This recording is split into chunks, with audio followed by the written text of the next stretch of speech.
Muy buenas noches, bienvenidos a este espacio académico de la Asociación Colombiana de Medicina Interna, apoyados por laboratorios Pfizer, continuando con nuestra educación médica.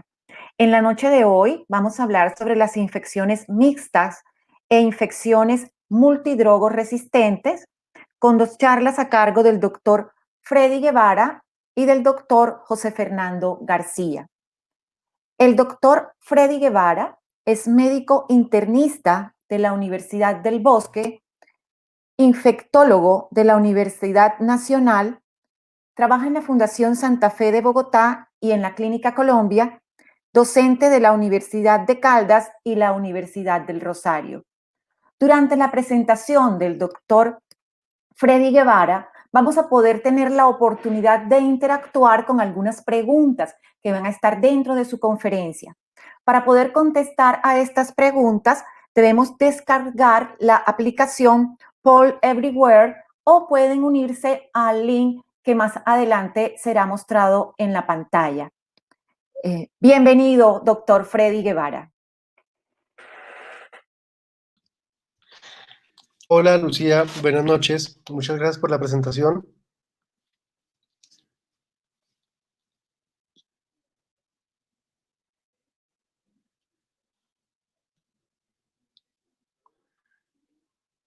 Bueno, pues quiero que esperemos un momentico mientras se conectan y meten ese código en la aplicación, ¿cierto?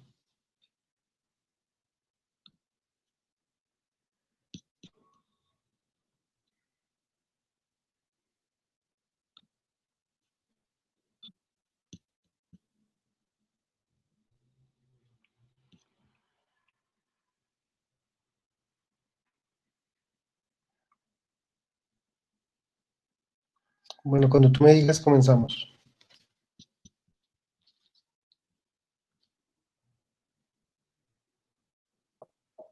Listo, doctor, yo creo que podemos iniciar. ¿Listo? ¿Listo? Entonces, muchas gracias a todos por estar presentes, participar. Muchas gracias a la invitación de Pfizer y de la Asociación Colombiana de Medicina Interna por abrir estos espacios académicos muy importantes para nosotros. Gracias por participar. Sabemos lo cansados que podemos estar todos después de los 35 webinars que hemos podido tener hoy, pero creo que esto es lo que nos impulsa y lo que nos hace diferentes, es estar en este momento en estas reuniones académicas, teniendo en cuenta todas las dificultades que hay, pero teniendo en cuenta además que tenemos que aprender de cosas diferentes a lo que escuchamos todos los días en las noticias. Para comenzar, vamos a hablar especialmente de resistencia, de microorganismos multidrogo resistentes, cuál es ese panorama que tenemos. Mi labor ahora es ponerlos en contexto de lo que tenemos en Colombia y en nuestra situación actual, para dar paso al doctor García, que nos va a mostrar un caso y lo compartiremos y haremos una disertación con respecto a algunas preguntas y respuestas. Tengo preparadas un par de preguntas aquí para ver cómo estamos todos. Entonces, comencemos. Hablando de multidrogo resistencia, tenemos que usualmente todos metemos como en un mismo embudo la palabra resistencia.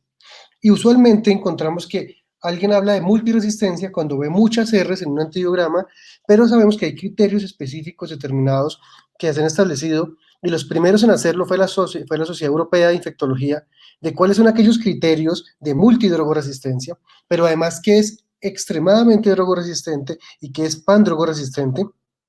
Por lo tanto, cuando hablamos de esto debemos ser cercanos a los criterios y a la definición que tenemos al criterio de multidrogoresistència. ¿Qué tenemos? Siguiente, por favor. Cuando tratamos pacientes, siempre nos vemos sometidos a este dilema muy grande y a este círculo vicioso en el cual nos encontramos. Y es que vemos que los pacientes infectados con microorganismos multidrogoresistentes tienen un aumento de la mortalidad esperado y que ya vamos a ver si está documentado en algunos estudios. Entonces, para evitar esto, le damos a los pacientes un tratamiento empírico de amplio espectro, con el cual a veces es muy grande y aumentamos es la resistencia de otros microorganismos que en ese momento no era importante tratarlos, pero asimismo en la medida en que aumentan los microorganismos multiresistentes, aumenta el tratamiento inadecuado empírico porque es muy difícil darle entrada al microorganismo resistente, especialmente cuando son resistentes a los carbapenémicos. Y esto lleva a un círculo vicioso en el cual cada vez tenemos más microorganismos resistentes, que se va a ver reflejado en un aumento de la mortalidad de nuestros pacientes.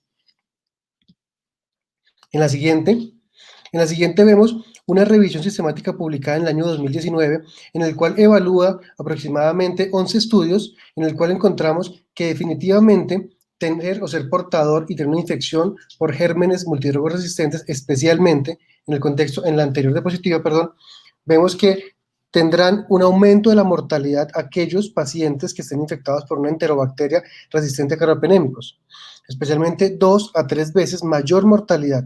Pero esto realmente está relacionado, es la causa, no se sabe muy bien. Lo que se conoce es que puede, lo ser más probable, que no logramos darle tratamientos adecuados y efectivos tempranos a los pacientes portadores e infectados por microorganismos de estos. ¿Qué hemos hecho? Primero, conocer la epidemiología local de nuestro sitio. Segundo, hemos establecido hacer protocolos de estudios de colonización en pacientes de riesgo, saber cuál es la población de riesgo de nuestro hospital, para así hacer estudios de colonización y de portadores, para saber cuál va a ser el germen o esos pacientes que harán una infección y ir más temprano. Estos datos son datos que hemos hecho en una diapositiva poblacionales colombianos, comparados con la región, en el cual vemos que en los datos publicados actualmente, E. coli en Colombia realmente la cantidad de resistencia a carbapenémicos es baja, y en general en toda Latinoamérica 1 al 2%. Klebsiella pneumoniae sí tiene un problema muy grande de resistencia, en Colombia habla de un 15 a un 18%, comparado con otros sitios, vemos como Chile muestra datos de 28% en unidades de cuidado intensivo, y Ecuador 21%. En Enterobacter aquí algo muy grave es la resistencia natural del Enterobacter a algunos de los antibióticos que usamos, y vemos que hay resistencia hasta el 22% en Colombia, comparada con otros sitios de Latinoamérica como Chile con un 20%. Entonces vemos además que Colombia ha sido un protagonista importante en los estudios mundiales, dados los hallazgos que han encontrado los grupos importantes de estudio en Colombia, encontrando que en el 2005 se reporta el primer caso de enterobacterias resistentes y de portadores de KPC. La siguiente.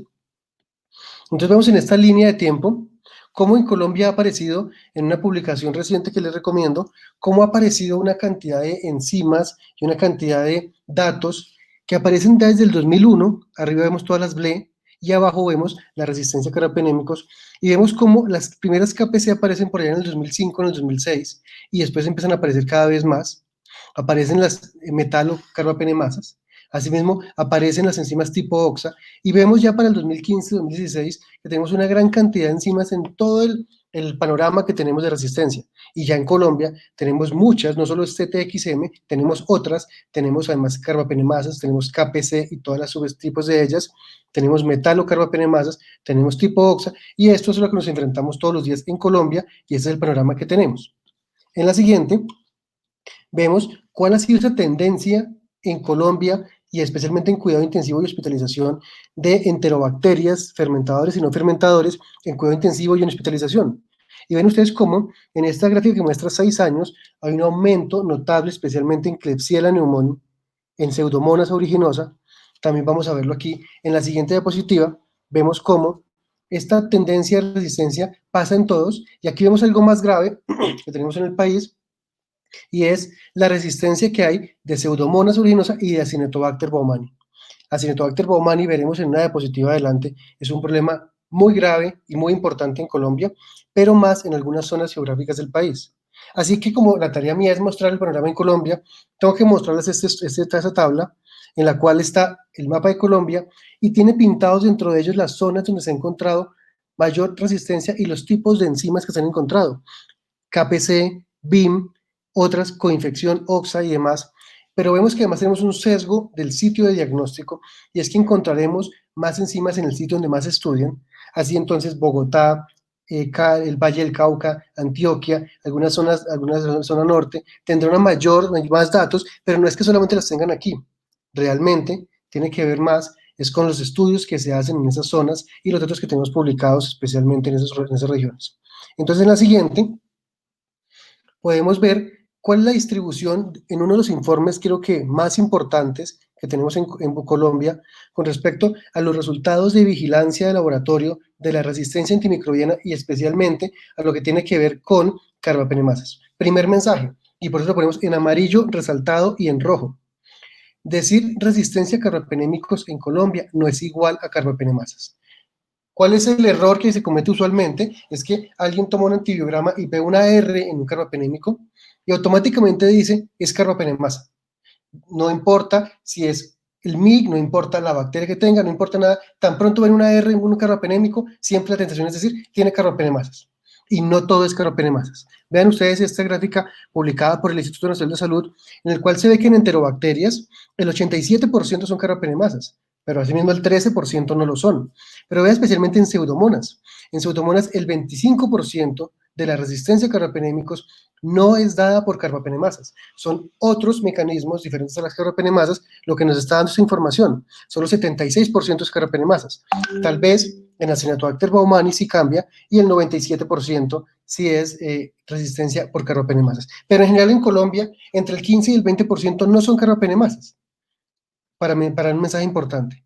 Otro dato adicional es cuáles son las carbapenemasas que más problemas tenemos en Colombia. Entonces, en la siguiente diapositiva, hemos preparado una de las preguntas, creo que es la única que nos quedó aquí, y es, ¿cuál es la carbapenemasa más frecuente que tenemos en Colombia en los aislamientos de Pseudomonas aeruginosa resistente a carbapenémicos? Cuando ustedes ven que hay una R en los carbapenémicos, no todos son carbapenemasas, pero si ya encontramos que sí es una carbapenemasa, ¿cuál es el tipo de enzima que más vemos en Colombia? O sea, en los datos nuestros, los que tratamos todo el tiempo. Pueden votar los que bajaron la aplicación del All Everywhere para votar y nos cuentan qué opinan ustedes.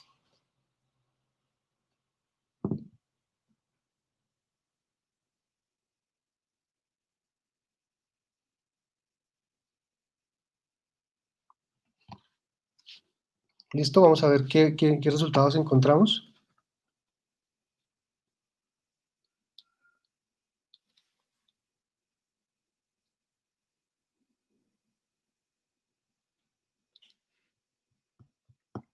Si quieres pasar a la siguiente. Bueno, algo pasó. Algo pasó con el sistema. Pero bueno, vamos a hacerlo en la mente. ¿Qué encontramos en Colombia? No todos son carbapenemasas, pero además, voy a pasar rápidamente a lo que encontramos y es, en Colombia, la carbapenemasa más común no es KPC. La carbapenemasa más común es BIM. Y vamos a pasar aquí unos cuadritos que hemos preparado para ustedes. Entonces, si quieren, la siguiente, para que se vayan llenando los cuadritos. Y es como, vemos que en Colombia la prevalencia de carbapenemasas KPC es del 44%. La prevalencia de BIM es del 31%. Por lo tanto, no todas las carbapenemasas son KPC, pero cuando vamos más allá, encontramos que en Acinetobacter, la mayoría son OXA, y especialmente OXA 23 y OXA 28. Esas son las que más se encuentran en Colombia. Y ahí después vemos NDM, que creemos que en Colombia no es tan común, sí tenemos metalocarbapenemasas.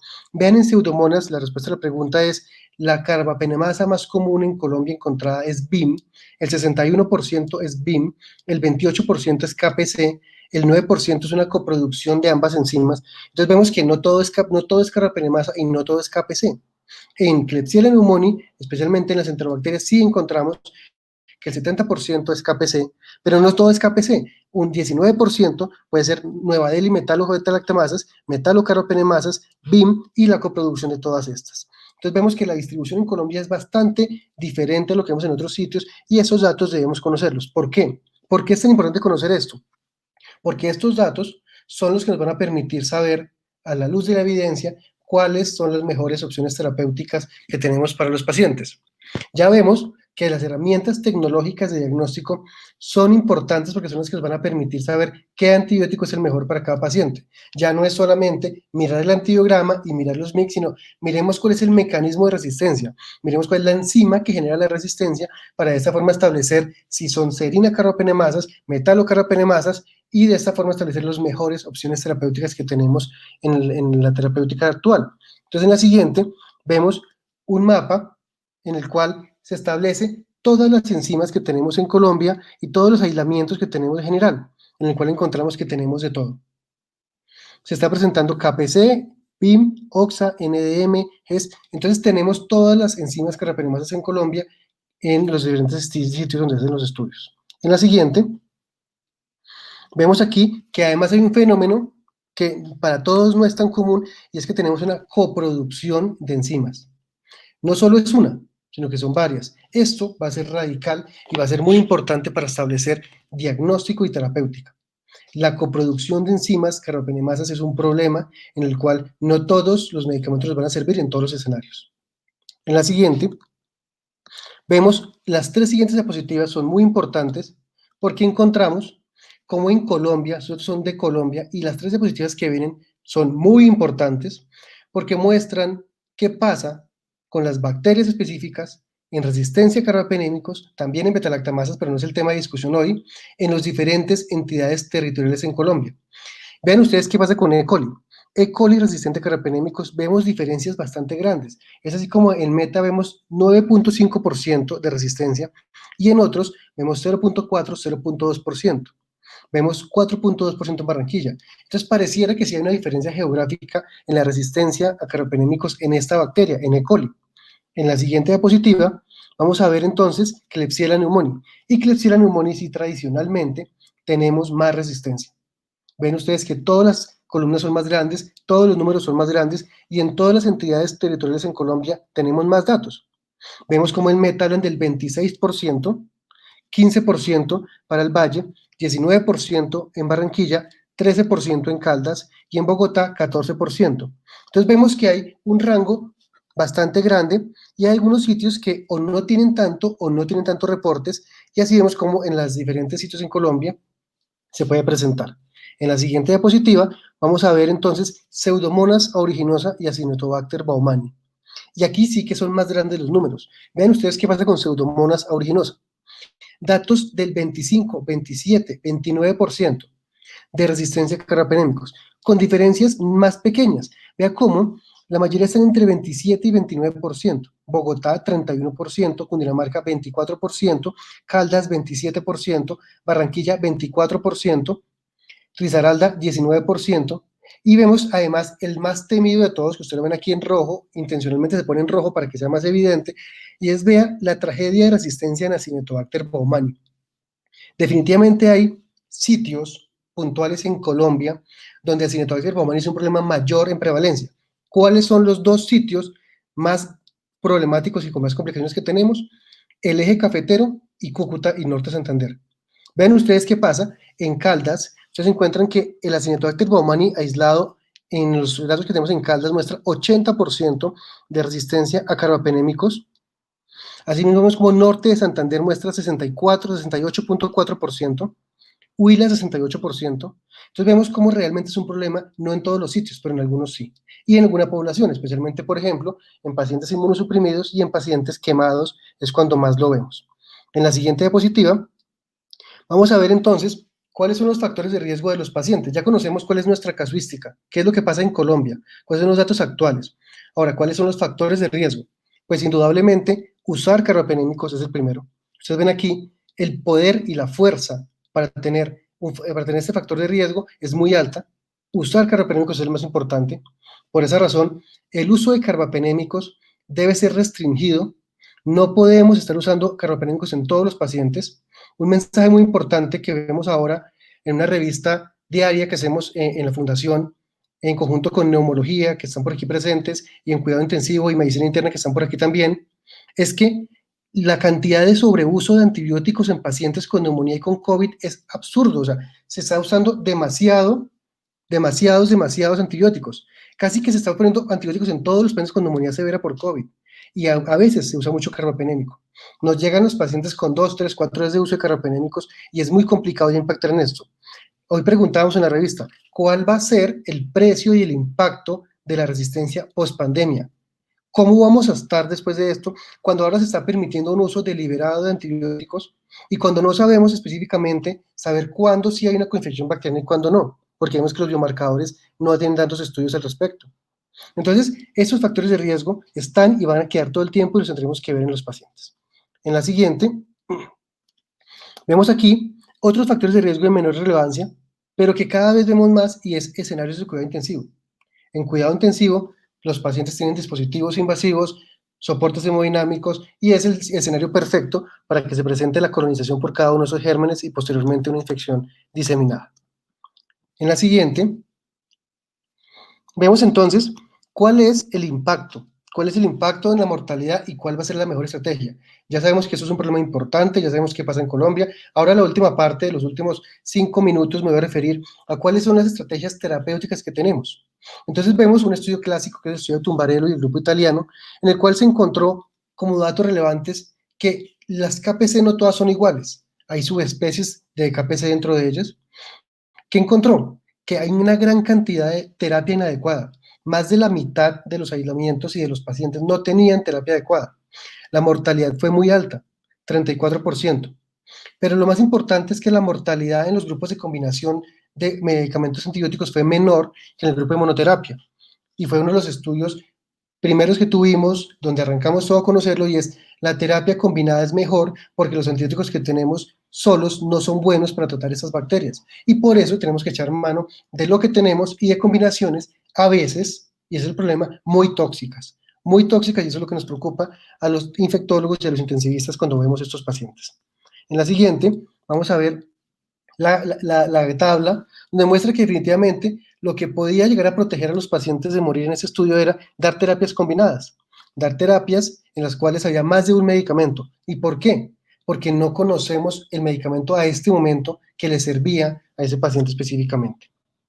Entonces seguimos en la siguiente, vemos cómo viene luego un grupo bastante importante que ustedes lo han escuchado mucho, y es el score increment. Creo que lo hemos conocido, Increment se ha validado en algunos sitios, en las guías que estamos trabajando se está dejando el score. Entonces, Increment es un dato muy importante porque puede establecer qué pacientes tendrán unos factores de riesgo, de un score de riesgo con alta probabilidad de morir, y en quienes probablemente no puedo fallar en la terapia, y en quienes la terapia combinada debe ser la elección. Entonces ven en la siguiente diapositiva el score, como se evalúa en ese estudio, y ven ustedes los 6 o los 5 criterios que se evalúan en el Increment. Que el paciente tenga sepsis o choque séptico le da 5 puntos, el score de Pitt por encima de 6 le da 4 puntos, el índice de comorbilidad de Charlson le da 3 puntos, que tenga una fuente de bacteriemia diferente al tracto urinario o al tracto biliar le da 3 puntos, que usted no logre dar una terapia apropiada de entrada le da 2 puntos, y con eso usted puede sumar. Si le da 14 o 17, tiene un incremento alto y una alta probabilidad de morir, o un incremento de 0 a 8 le da una baja probabilidad de morir, con un valor predictivo positivo para aquellos que tengan un valor por encima de 14 de 82%. Entonces, con esto podemos establecer que es un criterio importante para aquellos pacientes que tengan un riesgo y que tengan una probabilidad de morir dado el incremento que le establezcamos, y así comenzar todo el tratamiento. Continuemos en la siguiente. Entonces, este es como el armamentario terapéutico que tenemos. ¿Cómo vamos a optimizar la terapia y cómo vamos a dar antibióticos a los pacientes con enterobacterias resistentes a carbapenémicos? Pues ustedes ven aquí las posibilidades: colistina, polimixina, digeciclina, gentamicina, amicacina, fosfomicina, meropenem, ceftazidima y Bactan, y otros medicamentos que no tenemos en este momento en Colombia. Esto es el armamentario terapéutico. Como ustedes ven, realmente es poco lo que tenemos, y nos toca usualmente utilizar combinaciones para tratar a estos pacientes. En la siguiente, vemos cómo definitivamente la monoterapia, y no se debe usar, o sea, no es una recomendación usar monoterapia de polimixina, por varias razones, y creo que aquí existe consenso entre muchos grupos de infectología, que la monoterapia con polimixina genera mayor probabilidad de ser resistencia a la polimixina, sumado a que es un medicamento muy tóxico. Entonces definitivamente debemos combinarlo con algo, combinarlo con carbapenémicos, combinarlo con aminoglicósidos, combinarlo con alguna de las mejores estrategias. Entonces, lo que no nos gusta usualmente es tener que combinarlo con un aminoglicósido. Ahí no nos gusta llegar a la unidad de cuidado intensivo y un paciente que está en un choque séptico ponerle polimixina más amicacina, pero a veces no tenemos más opción, como tenemos hoy un paciente hospitalizado en la fundación, que la única opción terapéutica era esta y no tenemos más para hacer, y va bien, pero es muy tóxico, y obviamente hay que pedir interconsultar al nefrólogo de una vez para que nos ayude a ver a este paciente. En la siguiente, entonces vemos cómo definitivamente impactar en el uso antibiótico adecuado y combinado es lo mejor. Si quieres pasemos a la siguiente diapositiva. Y vemos algunos estudios importantes, por ejemplo este, que es un estudio clásico que se ha hecho por el grupo, liderado por el grupo Israel de Yehuda Carmeli, en el cual se evalúa el mejor tratamiento para enterobacterias y se compara ceftazidima y Bactan contra el estándar de cuidado. la mejor terapia disponible. ¿En qué escenario?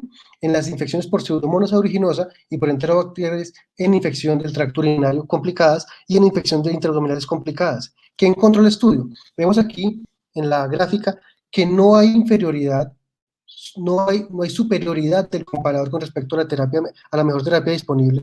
Pasemos a la siguiente diapositiva. Lo que vemos como dato importante, la toxicidad sí es muy importante. Entonces no hay diferencias, no hay superioridad en eficacia, pero sí hay una diferencia en seguridad y tal vez este es el punto clave. Polimixina es un antibiótico que en algunos momentos no tenemos mucho más para usar. Quisiéramos no usarlo, si a mí me pidieran no usarlo, quisieran no usarlo, pero a veces no tenemos más para usar. Pero sí vemos que hay opciones en las cuales son igual de eficaces con más seguridad y con menos toxicidad, especialmente con menos falla renal. ¿Cuál es el problema? Establecer que sí tengamos aislamientos que sean sensibles a este antibiótico, conocer cuál es la enzima capaz de generar resistencia a los carbapenémicos, saber cuál es la enzima carbapenemasa que se lleva a este antibiótico. Y esa es una de las dificultades que tenemos y tenemos que tener pruebas diagnósticas, pruebas de laboratorio, tener el ITS para hacer esto y mirar a ver cómo nos dan los resultados. En la siguiente, vemos entonces que aquí están una gran cantidad de combinaciones. También les recomiendo este artículo en el cual se habla de las combinaciones de antibióticos y vemos una gran cantidad de combinaciones disponibles: polimixina más carbapenémico, polimixina más fosfomicina, tige más polimixina, tige más carbapenémicos, aminoglicósidos con tigeciclina, aminoglicósidos con polimixina y una gran cantidad que tenemos. Al final vemos un renglón importante que habla de ceftazidima y bactanastronam, en el cual tiene pocos estudios, pero es interesante, especialmente para esos casos en los cuales no conozco bien qué enzima es la carbapenemasa y puede haber metalocarbapenemasas metidas en el aislamiento o en el paciente que tenemos. En la siguiente, entonces vemos otras opciones. Como tenemos poco y como las herramientas terapéuticas son limitadas, pues ¿qué más hacemos? A veces les hacemos altas dosis de tigeciclina, les ponemos infusiones prolongadas echando mano un poco de la farmacocinética de los carbapenémicos. Hacemos terapias de doble carbapenémico, aunque no está avalada ni está estudiada en todas las bacterias, especialmente está hecha más en Klebsiella pneumoniae. Nuevos antibióticos como ceftazidima y bactan, pero debemos usarla bien. Yo siempre he pensado que no hay antibióticos malos ni antibióticos perfectos. Solo hay antibióticos. Antibióticos que sirven en un momento determinado para este paciente. No todos les sirve el mismo antibiótico. No está la panacea de los antibióticos. No está el mejor antibiótico. No, es el antibiótico bien utilizado.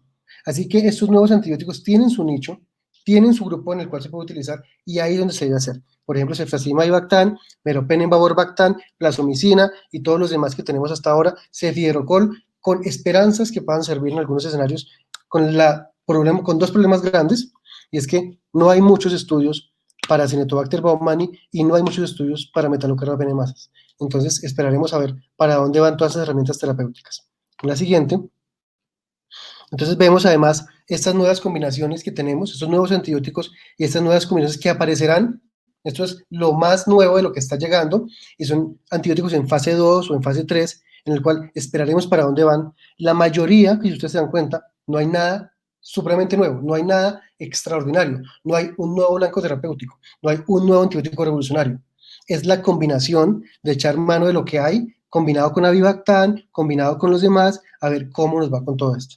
Entonces, digamos que esta es una orientación que les quería dar de cómo estamos en Colombia en resistencia, cuáles son las opciones terapéuticas, cómo se debe establecer el riesgo de los pacientes, cuáles son las opciones que tenemos y cuáles serán ahora en el caso clínico que mostrará José Fernando en los pacientes determinados. La siguiente. Y en fin, al último, lo que no nos gusta es, nos tocó echar mano de lo que aprendimos en cuarto y en quinto semestre de medicina, y es volver a leer farmacocinética, volver a leer la farmacodinamia, y este cuadrito que habla de optimizar la terapia antimicrobiana. Elegir un buen antibiótico o una buena combinación de antibióticos, optimizar las dosis y las infusiones continuas, mirar cuál es la mejor duración, no es dejar antibióticos 14, 21 días, sino es dar la terapia adecuada al tiempo necesario. Y cuando logremos impactar en esto, veremos que no es leyendo un libro pequeño que salga cada año que podemos poner los antibióticos, sino que es pensando en los antibióticos, viendo las mejores herramientas terapéuticas y lo último que voy a decir es haciendo guías de manejo antibiótico en los hospitales. El uso de cada medicamento en un hospital no es el mismo, ni siquiera en Bogotá, en hospitales que queden con 2 o 4 cuadras de distancia, son diferentes. Necesitamos hacer guías de manejo de antibióticos en los hospitales. No podemos poner antibióticos de acuerdo a la preferencia y escogencia de cada quien en un turno. Debemos homogenizar más y unirnos a las directrices que tenemos. Debemos entender que debemos conocer la epidemiología del hospital. Debemos saber cuáles son las carbapenemasas en el hospital. Como alguien me pregunta, no sirve para todas las carbapenemasas. Los nuevos antibióticos no sirven para todas las carbapenemasas. Sirven para algunas. ¿Cómo podemos saber esto? Debemos saber qué carbapenemasas tengo en mi hospital, si el aislamiento es sensible a ese antibiótico y qué tipo de carbapenemasa tiene. No son iguales y no es para todos. Creo que esta es la última diapositiva. Y lo último es, como lo sabemos ahora, lo más barato, lo más económico, lo más simple, lo que siempre se nos olvida, es lavarnos las manos.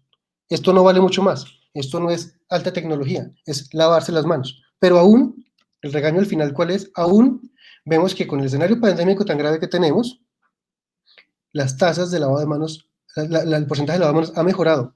Ha mejorado entre un 20, 25 y 30%. Pero aún vemos en hospitales 8, 15, 20% de funcionarios que no se lavan las manos, aún hoy con pleno coronavirus. Y no lo estamos haciendo. Si no es hoy, pues no es nunca, porque si hoy no nos da miedo, pues no nos va a dar miedo nunca esto. Entonces, muchas gracias por su atención, por la participación. Son bienvenidas todas sus preguntas. Y ahora le doy paso a José Fernando, que nos mostrará un caso para seguir compartiendo. Muchas gracias a ustedes.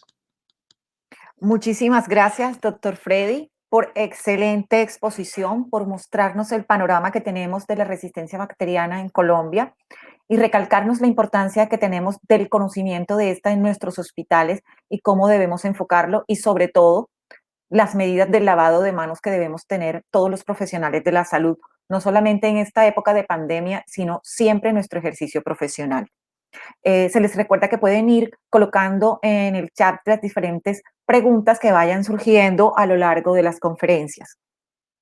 Continuamos con el doctor José Fernando García. El doctor José Fernando García es médico internista de la Universidad CES, infectólogo de la Corporación Sanitaria, un Hospital Universitario de Barcelona, trabaja en la Fundación Valle de Lili, docente de la Universidad ICESI.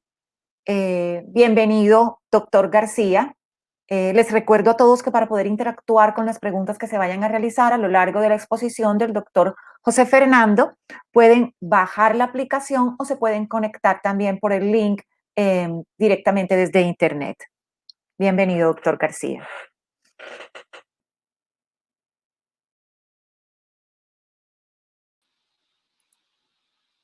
Buenas noches a todos. No sé si ya me ven acá. Sí, doctor. Ya Buenas puede noches. empezar. Bienvenido, doctor. Perfecto. Muy buenas noches. Gracias, Lucía. Buenas noches, Freddy. Gracias a la Asociación Colombiana de Medicina Interna, a Pfizer por la invitación. Y el día de hoy pues, nos reúne un tema muy interesante que tiene que ver en relación a las infecciones por gérmenes resistentes. Este es un tema, digámoslo, cambiante, muy nuevo. Cuando revisamos estos temas con los diferentes estudiantes internos, fellow, siempre pues vamos a ver puntos de encuentro, otros van a evaluar que los manejos son diferentes, van cambiando, y eso es lo que quiero un poco con el próximo caso que vamos a tener, discutir.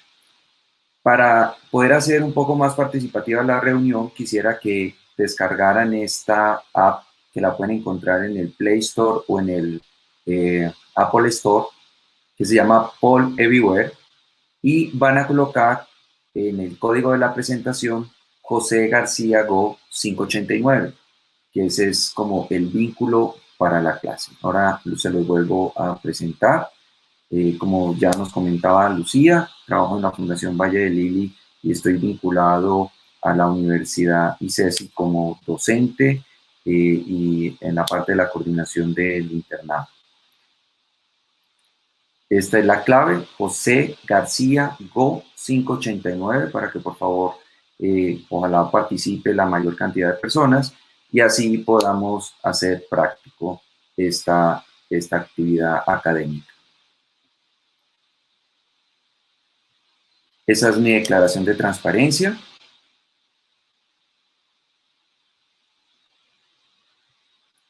y vamos a desarrollar, a propósito pues, de un caso clínico, vamos a discutir qué tan importantes son las infecciones por los bacilos gram negativos, especialmente los multidrogresistentes, y qué tenemos hoy día en el manejo de estas infecciones por gérmenes resistentes.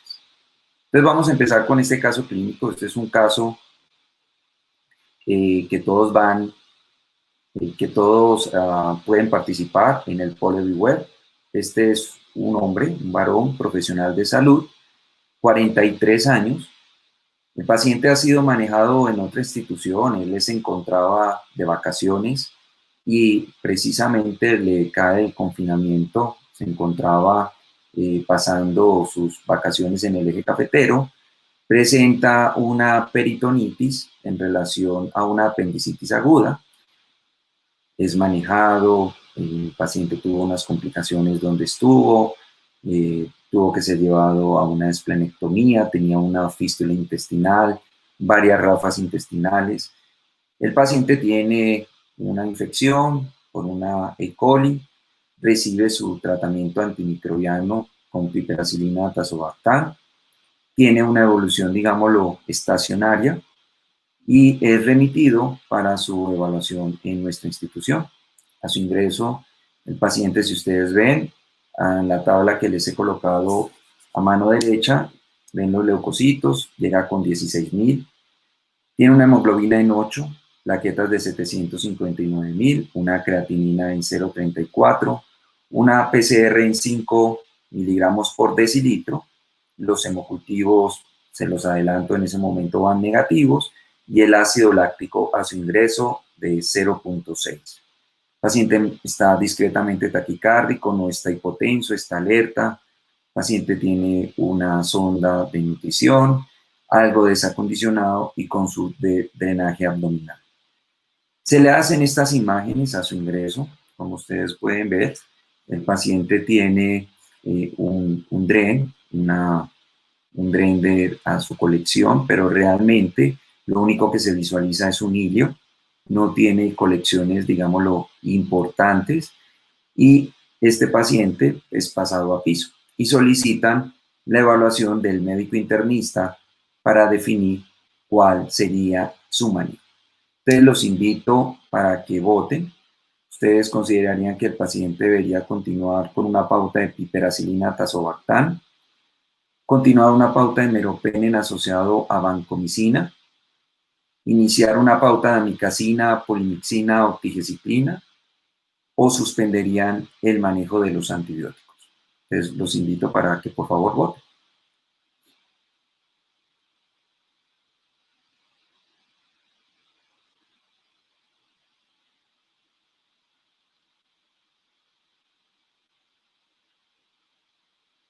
Muy bien, aquí vamos viendo entonces cómo Freddy en la toma de decisiones de los antibióticos siempre va a ser muy diversa, va a ser diferente en cada institución, y pues un 40% consideraría continuar la pauta antibiótica que recibía, dado la estabilidad clínica.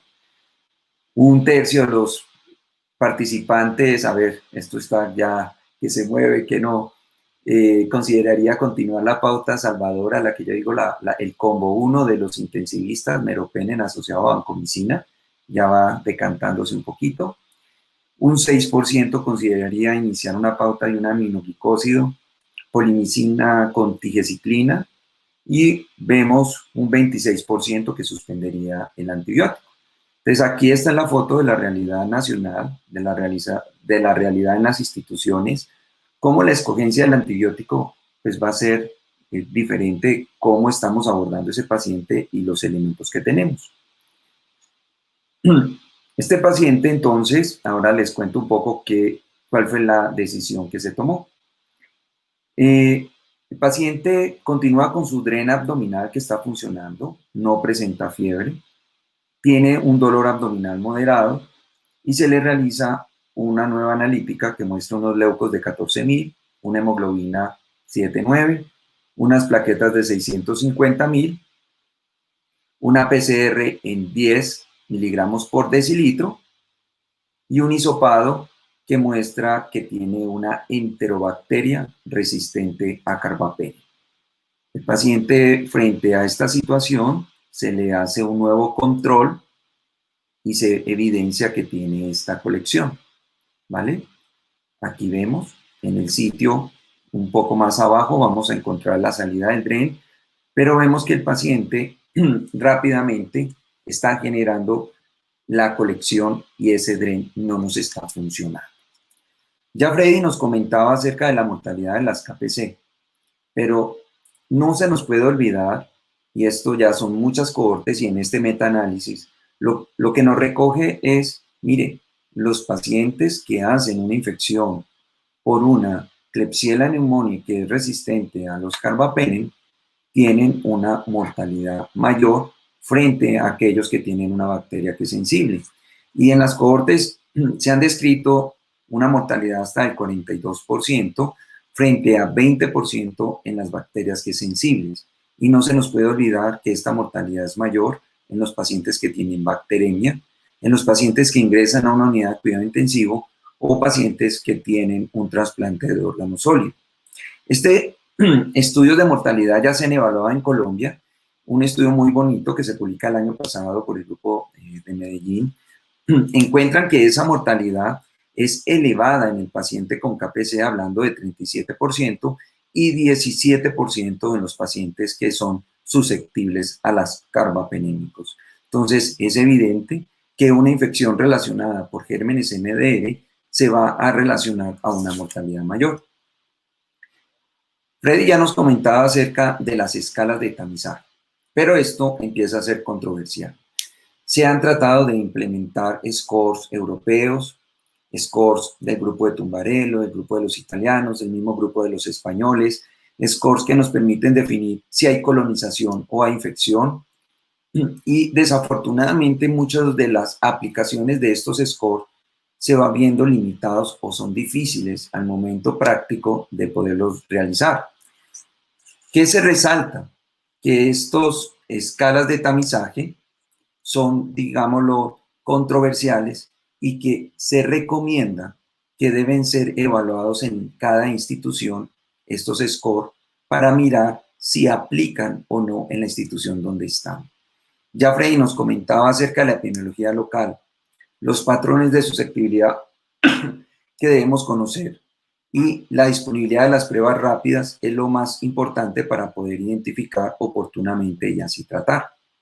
Entonces, con este conocimiento que ya tenemos, un paciente que tiene una colección que persiste, que está colonizado por una KPC, que tiene unos leucocitos que están elevados, ¿cuál sería el tratamiento que ustedes considerarían en este paciente? Sería empezar una pauta de meropenem asociado a polimoxina B, continuar con el DREN abdominal sin manejo de antibióticos, iniciar una pauta de tigecyclina y meropenem entendiendo que la tigecyclina tiene una penetración a la cavidad abdominal muy buena, iniciar una pauta de ceftazidima avibactam asociado a metronidazol o drenar la colección.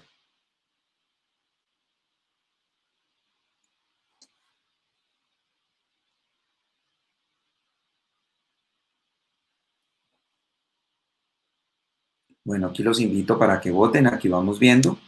75% del auditorio considera que es muy importante el drenaje de la colección.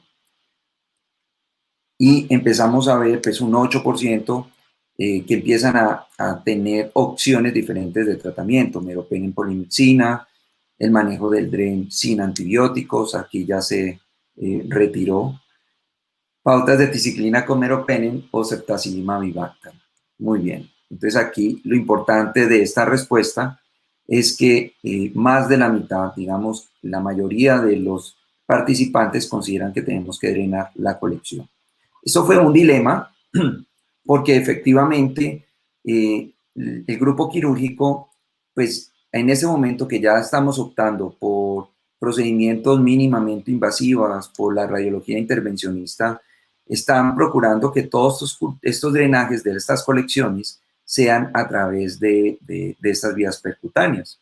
Entonces, lo que se habló con el grupo de cirugía fue, mire, posiblemente estamos frente a un germen KPC, aunque el paciente tiene una colonización, no tenemos un aislamiento del sitio, Lo que se procuró fue tener un aislamiento del sitio de la colección y lo que pudimos encontrar fue que el paciente en los cultivos se documentaba una E. coli, ustedes ven, un perfil de resistencia a la ciprofloxacina, un Proteus mirabilis con una resistencia, más que una resistencia, digámoslo, una elevada imipene, posiblemente por pérdida de la afinidad frente a las PVP del imipene.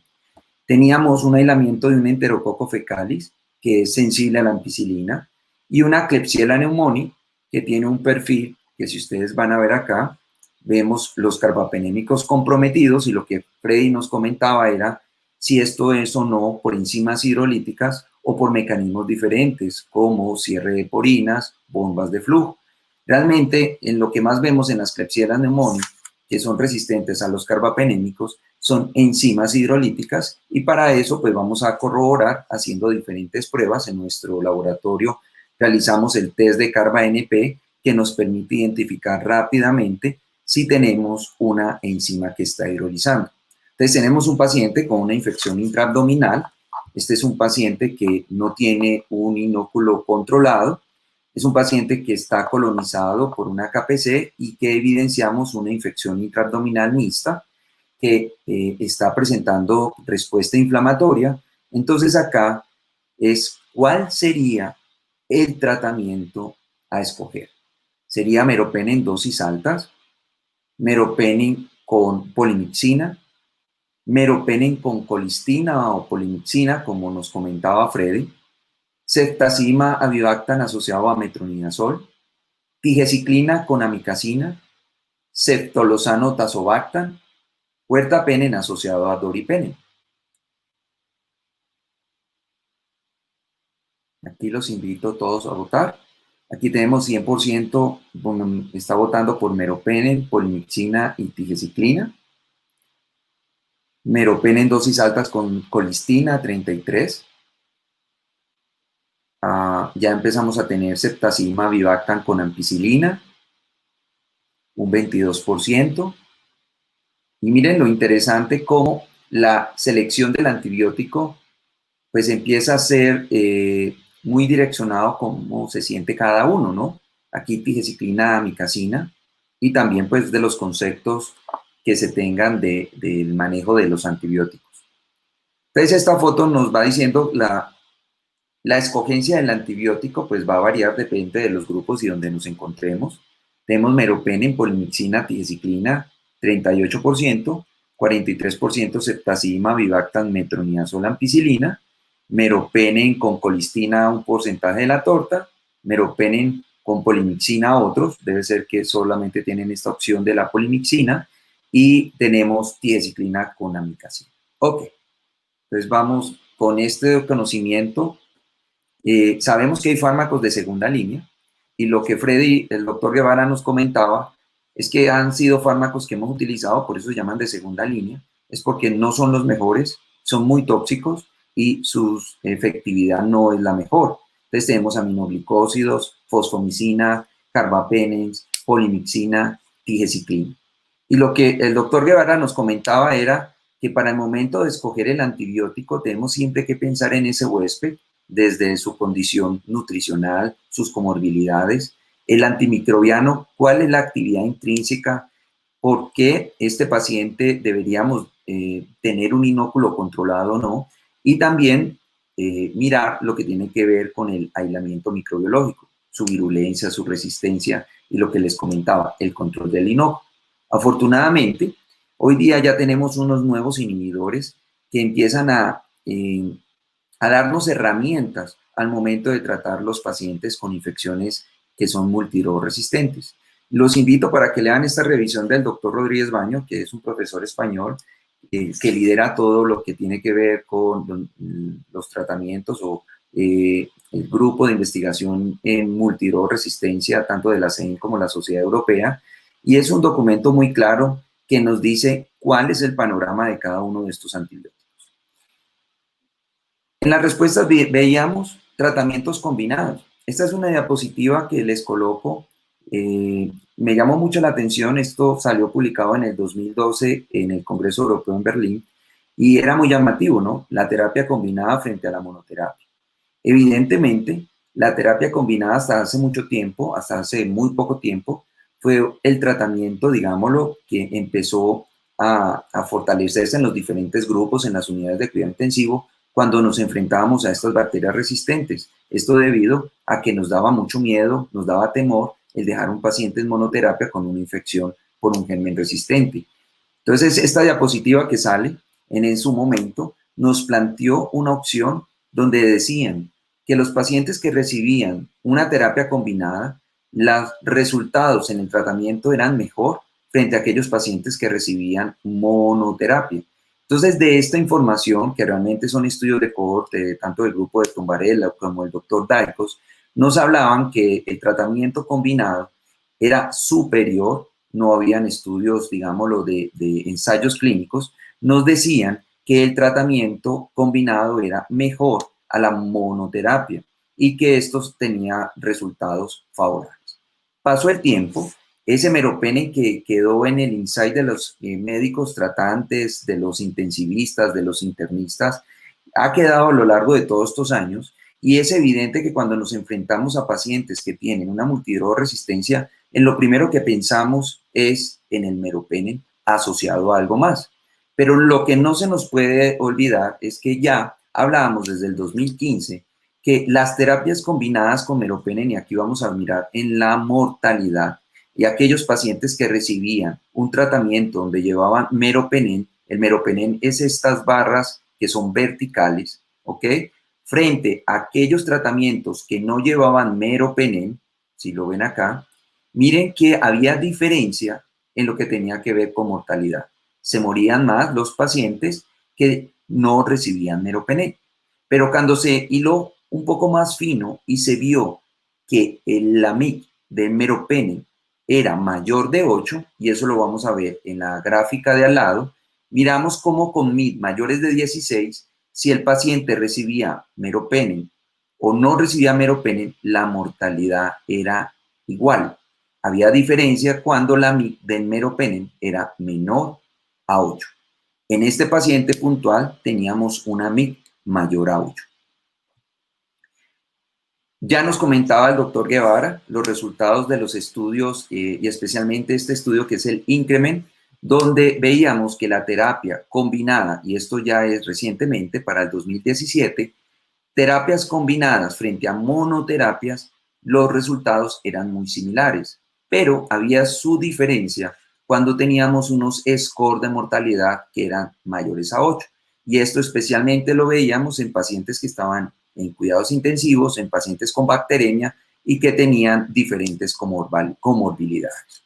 Entonces, esto es para concluir que esa terapia combinada que tanto hemos utilizado a lo largo de estos, digámoslo, esta década, que ha sido difícil también que muchos de los médicos empezaran a utilizar estas terapias combinadas, hoy día ya tenemos que empezar a decirles, mire, la terapia combinada parece que no es lo ideal porque vamos a tener medicamentos mucho, digámoslo, con buenos resultados, con mejor eficacia, con menos eventos adversos, con mejor tolerabilidad, que permiten que en monoterapia, si tenemos un inóculo controlado, sea adecuado administrar. Entonces, este es el concepto que se empieza a manejar a partir del 2020, que la terapia combinada la usaríamos solo en pacientes de alto riesgo, pacientes que están en sepsis o pacientes que no tengan inóculos controlados. ¿Qué es un inóculo no controlado? Habitualmente el pulmón. Cuando tengamos infecciones en el pulmón, tenemos que estar pensando siempre en terapias que son combinadas.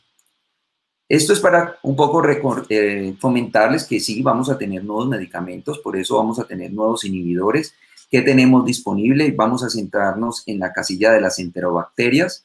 Tenemos en este momento ceftazidime-avibactam, ceftolozano-tazobactam, y si ustedes ven el espectro de actividad que es el verde, el que sí podemos utilizar, rojo en el que no podemos utilizar, van a venir medicamentos como aztreonam-avibactam, vamos a tener meropenem-barbobactam, imipenem-relobactam, la plaxomicina, la hevaraciclina, el cefiderocol, que es pues una nueva cefalosporina que tiene una actividad muy interesante utilizando los canales de transporte de hierro, que va a ser diferente, que va a tener un espectro, digámoslo, muy bueno, pero tenemos dificultad, ya no lo comentó Freddy, estudios muy pequeños en Acinetobacter baumannii, pero recientemente sale una nota de warning de la FDA hablando pues de su peligro y de su riesgo de muerte, que eso tenemos que revisarlo con mayor calma, qué pasa con el cefiderocol en el futuro. Entonces, estos son los medicamentos que tenemos, digámoslo, disponibles, y en el caso de ceftazidima avibactam para las enterobacterias, nos cubre muy bien lo que es las KPCs, nos cubre muy bien lo que tiene que ver con las AMC, nos cubre muy bien las BLE. No tenemos cobertura frente a las nuevas metaloenzimas, por eso muchas veces una de las estrategias es el uso de la ceftazidima con el Astrional, y en el manejo de la OXA 48 tendría su utilidad, por eso el color en amarillo, ¿ok? Bueno, y en este paciente debemos tener presente que tenía una infección polimicrobiana mixta, que tenía un enterococo fecalis. La ceftazidima avibactam no tiene afinidad frente a las PVP del enterococo, no tiene esa afinidad, por lo tanto no es activo frente al enterococo fecalis, y lo que se hizo en este paciente, ya es la diapositiva que les voy a comentar ahora, es un tratamiento con ceftazidima avibactam, metronidazol con ampicilina. Se hizo un tratamiento muy corto, y ahí es donde voy a comentarles, un tratamiento, digámoslo, corto, es 10 días, una vez el paciente se le retiran los drenes, y aquí yo quería mostrarles en una línea de tiempo con la PCR cómo se evidencia una mejoría tanto clínica y paraclínica. Aquí es el ingreso de nuestro paciente. El paciente llega con una PCR discretamente elevada, el paciente no se le inicia manejo antimicrobiano, se discute con el grupo de cirugía, se le pide su hisopado, que nos evidencia que es positivo para una enterobacteria productora de carbapenemasa. El paciente en este momento se discute con el grupo de cirugía para que se haga su drenaje del inóculo, y siempre queríamos que el drenaje fuera abierto, que no fuera un drenaje guiado por radiología. Pues el grupo de cirugía y el grupo de radiología intervencionista lo que hicieron fue un drenaje inicial, una toma de muestra, el resultado del cultivo que les comenté, y rápidamente el paciente se lleva a su procedimiento quirúrgico. Estamos hablando en 24 horas, se inicia el manejo de los antibióticos, el paciente, este es el manejo de la PCR posterior a su cirugía, empieza a ver una mejoría de su PCR, y cuando tenemos un paciente que ya lleva más de 48 horas sin fiebre, tenemos un inóculo controlado, sus reactantes de fase aguda han disminuido más del 50%, en infecciones intraabdominales tenemos cavidades limpias y ya no tenemos drenes, es en ese momento donde podríamos considerar el retiro de los antibióticos. Y tenemos que tener esa consideración siempre presente, porque con ceftazidima avibactam es un buen medicamento, está mostrando su efectividad, pero también estamos viendo, a medida que se empieza a utilizar, una identificación de cepas que son resistentes. Y esto está dado porque se están expresando unos mecanismos enzimáticos, y también se están perdiendo expresión de porinas que permiten la entrada del antibiótico. ¿Con cuántos días ha sido discutido? Y con usos de antimicrobianos, especialmente ceftazidima avibactam, más allá de 15 días, es cuando se empieza a ver esa presión y esa selección de bacterias resistentes. Bueno, esto era el caso que les traía, y si quieres, Freddy, entramos a la discusión. No sé si tengan preguntas. Muchísimas gracias por tan excelentes casos, doctor José Fernando. Sí, tenemos ya algunas preguntas, hemos tenido muy buena audiencia, tanto a nivel nacional como internacional, excelentes conferencias en la noche de hoy. Una de las preguntas que vamos a tener a continuación: ceftazidime avibactam es útil para todas las carbapenemasas. Bueno, yo creo que si quieres ahí un poquito con eso. Muchas gracias por la pregunta. Por ahí vi al doctor Solarte que nos ayudó con esa pregunta, y es definitivamente no es para todas. O sea, no existe el antibiótico que le sirva a todas las carbapenemasas en este momento. Algunos son para las metalo, otros son para las oxa y otros para las clase A o clase C. Ceftazidima y Bactam no es útil para todas las carbapenemasas, es útil sí para las clase A, especialmente para las KPC, como dijo José Fernando, algunos datos en OXA, pero especialmente en KPC, no para todas. Por esa razón, si no conocemos el aislamiento de carbapenemasas, deberíamos usar combinación de antibióticos, probablemente con alguno que sí sirva para esas otras carbapenemasas. Bueno, muchas Sí, gracias. sí, Sí, como estaba en la tabla se veía muy claro en lo que tenía que ver con las carbapenemasas, las metaloenzimas no tiene actividad ceftazidima avivata. doctor, el doctor Solarte también para usted pregunta si la monoterapia versus politerapia, los resultados son también válidos para bacteremia. Ok. Habitualmente, si la bacteremia es una bacteremia primaria y tenemos el inóculo controlado, el catéter se ha retirado, la monoterapia sería suficiente. Si tenemos una bacteremia secundaria donde el inóculo no esté controlado, especialmente pulmón, la recomendación son terapias combinadas. En el resto de las infecciones intraabdominales, podríamos hablar que la monoterapia sería suficiente. Okay. ¿En qué casos consideraría el uso de doripenem en el contexto de carbapenemasas? Yo creo que vamos a ver qué opina José Fernando, pero es algo importante porque Doripenem es un antibiótico que ha sido particular, ha tenido una evolución interesante, con un cambio en la forma como se ha comercializado. Inicialmente se trató de hablar de Doripenem para tener un impacto mayor en pseudomonas y algo así como que alcanzaba un MIC más alto en pseudomonas. En este momento se sabe que las carbapenemasas se llevan todos esos carbapenémicos. Diría yo, y no sé si está de acuerdo José Fernando, no veo una opción terapéutica como tal de Doripenem en un contexto de carbapenemasas. Bueno, Incluso yo llegaría a cuestionarme y lo pongo en discusión, meropenem versus doripenem, realmente, ¿cuál es el plus? ¿O qué más tenemos? Creo que es casi igual. vale, lo que pasa es que y yo creo que la pregunta va más dirigida hacia las terapias de doble carbapenem. ¿Sí? El doripenem se utilizó, fueron estudios realmente de casos o de unas descripciones de casos muy tempranos donde cuando no teníamos nada más y teníamos resistencia a la colistina, se empezaron a utilizar como efecto suicida el doripenem y el ertapenem y en estos pacientes se tuvo una mejoría clínica, pero fueron muy pocos casos. Con el desarrollo del conocimiento de las terapias combinadas, altas dosis, infusiones, este concepto se empezó a perder y ya cuando empezamos a tener presencia del gen que confiere resistencia a la colistina, nuevamente estudios de cohortes empiezan a ser descritos y recientemente se han hecho unas publicaciones, pero todos son estudios de cohortes y estudios de casos y controles que en el mejor de los casos no llegan a 200 casos cuando recogen el pool, donde dan doripenem con ertapenem, ¿ok? Con resultados, digámoslo, de tratamiento, sí, resultados buenos, pero la discusión que se genera es que en los sitios donde se hizo estos estudios, ustedes saben que la clonalidad de las carbapenemasas cambia y los clones que están circulando en Europa y los clones que circulan en Italia son muy diferentes a los clones que pueden estar circulando en América Latina. Nosotros tenemos una clonalidad diferente.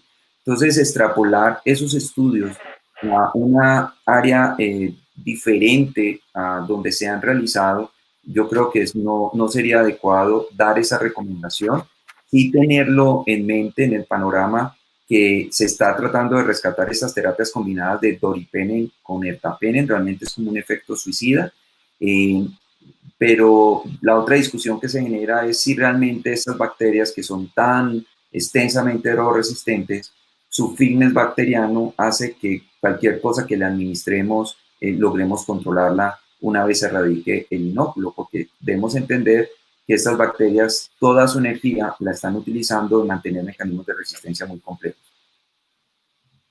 Muy bien, doctor. Aquí tenemos otra pregunta. Cuando hay infecciones polimicrobianas, ¿debería aumentar el tiempo de duración del tratamiento? No, no. El inóculo controlado y se manejaría el mismo concepto para las bacterias sensibles. Ok. Sí, de También acuerdo. No, siga, doctor Guevara. ¿Alguna otra?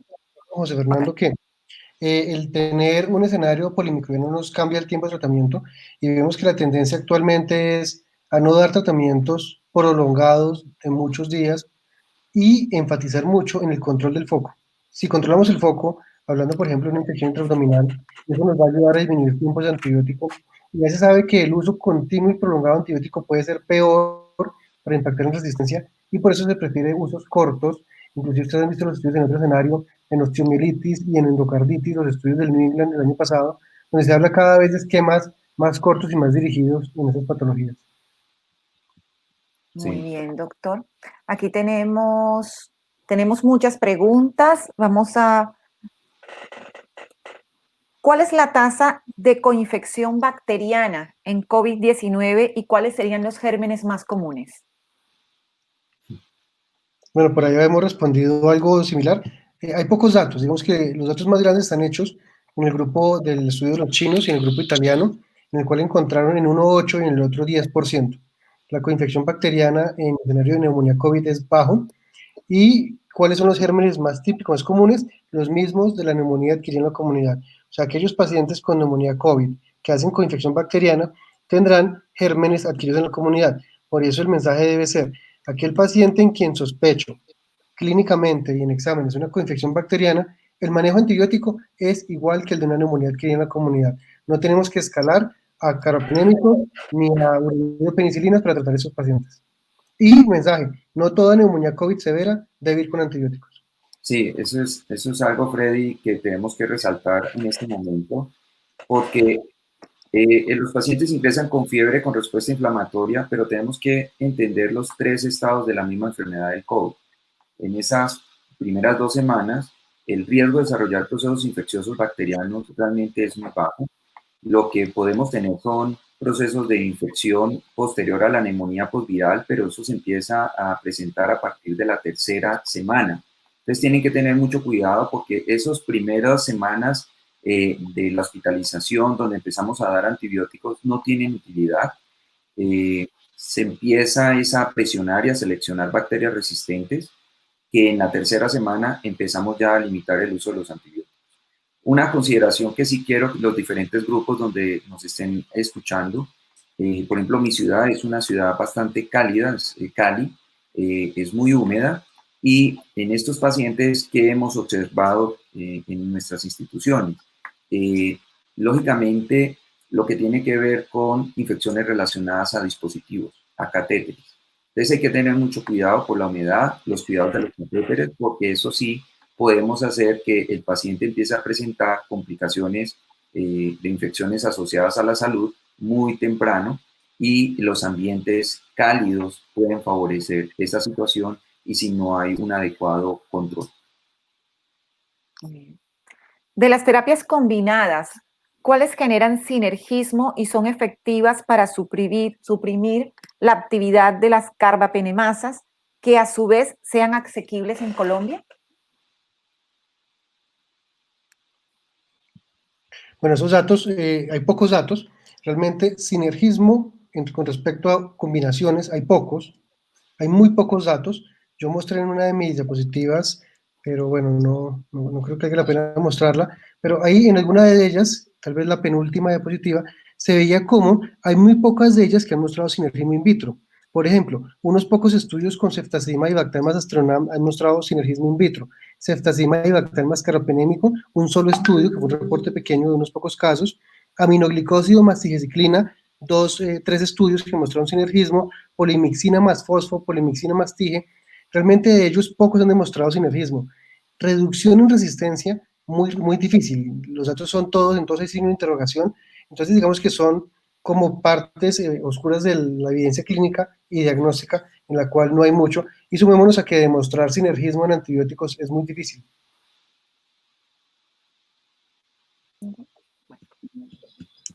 Otra pregunta, en el caso de haber desarrollo polimicrobiano en líquido peritoneal, ¿cómo descartaría que realmente fuese solo contaminante fecal?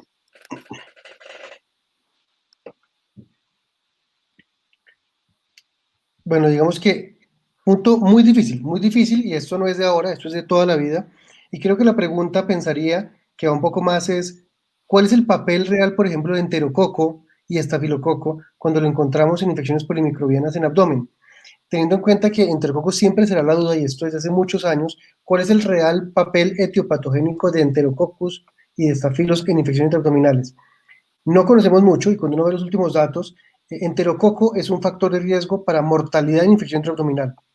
Infección polimicrobiana es factor de riesgo para mortalidad. Infección por hongos en infección intraabdominal es un factor de riesgo para mortalidad. Entonces, sí tiene algún impacto. ¿Cuánto? ¿Cuál impacto tiene? ¿Cómo le creo o no al enterococo, que es un etiopatogénico? Es muy difícil y no tenemos certeza de cuál puede ser. Al final, si el paciente está críticamente enfermo, lo tratamos, pero no tenemos herramientas para establecer su papel. ¿Cuáles son exactamente las advertencias que existen acerca de la seguridad del cefiderocol? Un aumento en la mortalidad, que fue lo que se reportó, pero pues nada más. En unos casos especiales de bacteremia, pero eso es algo que yo creo que se tiene que entrar en revisión.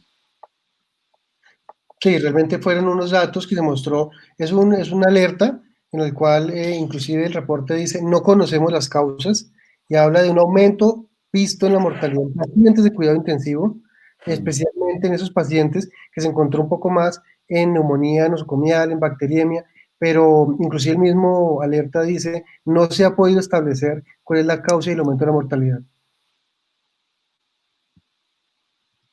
Nos quedan ya unos 3 minuticos, terminemos de pronto con esta pregunta. En una neumonía asociada a ventilación mecánica que se aísla a Cinetobacter multiresistente, solo sensibilidad a colistina, ¿recomendaría tratamiento combinado? ¿Cuál?